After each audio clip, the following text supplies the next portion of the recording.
I had so much fun building this live edge pine slab bench, and I did everything using the Arbortech system. So let's talk for a second about the bench.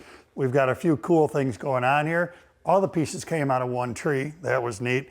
The seat of the bench and the back of the bench are actually book matched. You'll see more about that later. But what was really fun was that I leveled the slabs, I carved the slabs, I detailed the slabs using Arbortech's tools, including their turbo plane, the sphero plane. There was some sanding involved, and I used the precision carving system to do all the detail work in the back. So instead of me just talking about the bench, let's have a look at what it took to build this bench. I am really excited to get going on this project. I've been thinking about this for a long time, and today is finally the day. I am going to make a bench out of these pine slabs and these pine slabs, and I'm going to do that with a bunch of different Arbortech tools. More on that in a second. Let's talk about what's going on here. If you look closely at these slabs, there's a really cool feature. Look at the end grain. And when you look at the annual rings in that end grain, you can see they flow together. Another detail, another giveaway here, when you look down this long grain edge, the edges line up. What that tells me is these two slabs were sequence cut. What that means is that they lived next to each other in the tree until the bandsaw mill cut them out of the tree. Now, why am I so excited about that? Here's the deal. When this turns into a bench, the horizontal piece is going to be the seat. This piece is going to become vertical in order to be a back and look something like that. Now what's cool is when we have these pieces, they've been book matched because they were sequence cut. So it's like doing a resaw on a bandsaw. You can get the same book match effect. So when you look where that bar conclusion is, it's there, and its mirror image is there in the back. That's going to be a really cool aspect of the finished bench. If you can't get that when you're ready to do this project, it's not a deal breaker, but it's a pretty nice touch if you can get sequence cut slabs and you get that mirror from the seat to the back. Here's what you need. In order to have a bench that's long enough for two people, you want it to be 42 to 60-ish inches in length. I'm going to end up around 45 on these. You want the seat of the bench to be about 16 to 20 inches wide or deep in order for it to be comfortable enough that when a person sits, it's comfortable. So that's what we need for width of slabs. These are around 20. There's stuff piled up on the bench over here. We're going to make support components from this slab. Like these two, it's about 2 inches thick right now. We're going to make vertical components. Think of kind of a church pew style. So we're going to make vertical components out of these slabs. They're about 2 3/4 inches thick. They don't have to be thicker, but I like the way that's going to look in the finished product, that those have a little bit more mass to them. So again, if everything was 2 inches, I'd be doing this the same way I'm going to show you now. Having those a little thicker is nice. Now, where are we going from here? What's going to happen to start with is these are not flat. They're full of bandsaw marks. I'm going to be using the turbo plane in order to get these flat. Now, the beauty of this is you'll see all this happen. We can cut with the turbo plane. We can sand with the sanding head. We can go a long way toward getting these cleaned up. The other thing that's going to happen is the sphero plane is going to come into play, and we're going to be able to use that in order to dish the seat in order to make it more comfortable than just having a flat slab like we do now. Going to also add some details by doing some carving. So we're going to grab some of these, get those loaded, and use those to put some kind of detail in the back to make this a little bit more personal, a little bit more unique, a whole lot cooler looking. So this is fun. I've been stewing on this idea for a long time. I am ready to finally bring it to life and show you what I'm doing and how I'm doing it.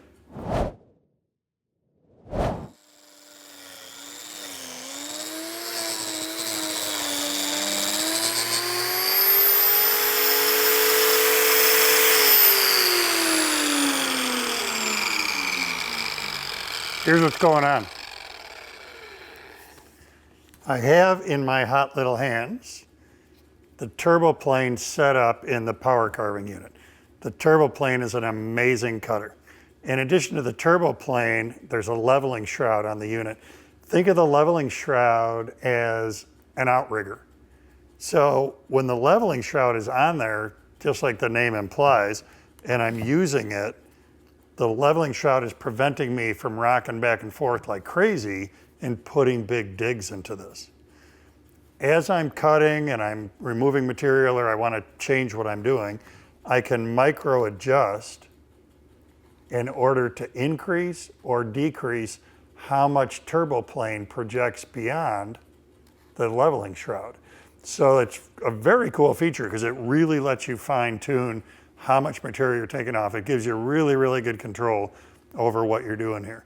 So it's possible as I continue to cut, in some spots you might hear it just zing, and it took off a high spot. And then once the high spot is gone, it goes back to cutting everything. The other thing I want you to watch for is the other part that's so incredible, which is no airborne chips or dust at all.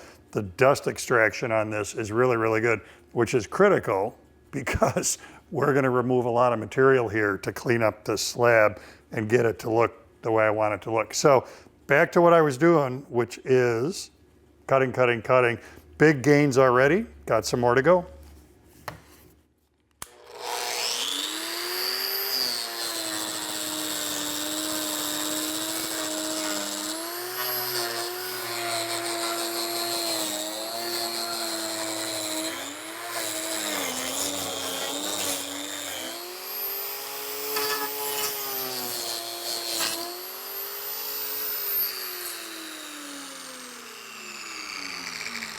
Couple tips as you're doing this. One, grab a straight edge and use that to look for high spots.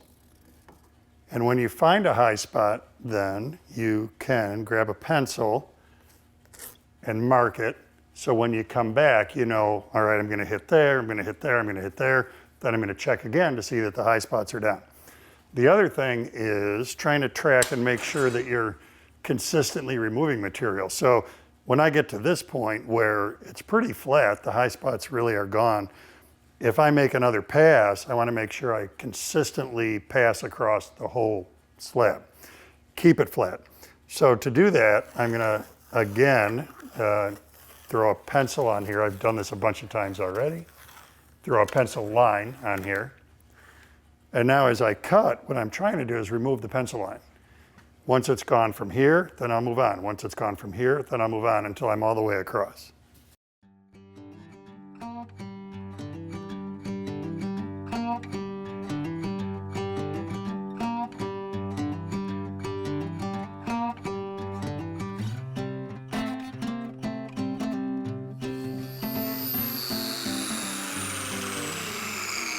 The other thing that I like to do as I'm working with the turboplane in this environment is, you may have noticed, I'm not doing this with my arms.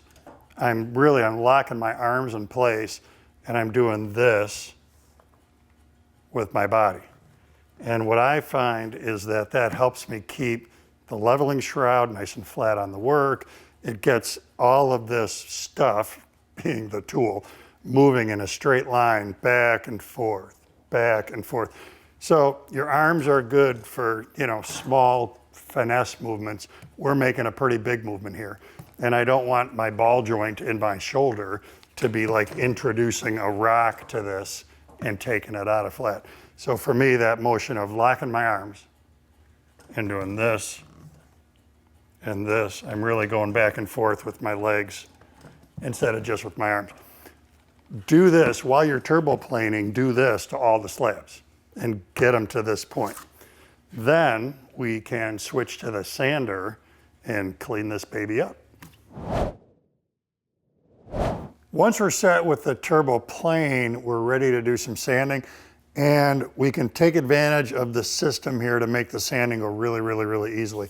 What I did is I took the turboplane out, I left the leveling shroud on. What I've got now is a sanding head It's Velcro, so it's very, very easy to swap paper, to swap grits. And with the leveling shroud on here, you can imagine we get the same benefits that we do from the leveling shroud with the turbo plane, which is an outrigger. So as I'm sanding with this disc, instead of this happening and that disc potentially digging in, I can ride across the surface and clean this up. Now remember our trick with the pencil, so it's a good idea to do that again. And that's just gonna help ensure uniform removal. And we're gonna take away everything that doesn't look like a bench. We're gonna just spend some time getting this cleaned up so that the surface looks not just better, but way more better.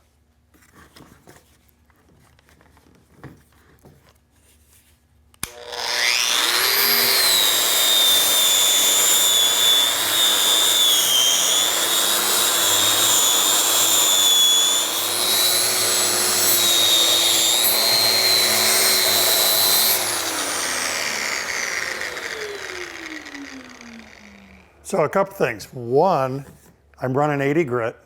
It took very little to clean this up. I'm gonna do another pass at 80, and then I'll just keep working my way up through higher grits with the Velcro discs. The other thing that's worth pointing out is that in doing that whole sanding pass, I'm not standing here in a cloud of sawdust. I said earlier the dust extraction on this thing is really, really good. And it really is. It's incredible that with all the sanding I just did, there's nothing airborne. The leveling shroud is worth its weight in gold because it's preventing me from being able to dish this out. I'm gonna do another pass, I think, with the 80, and then I'll jump up to 120 and just work my way up, until I'm happy with how this baby looks.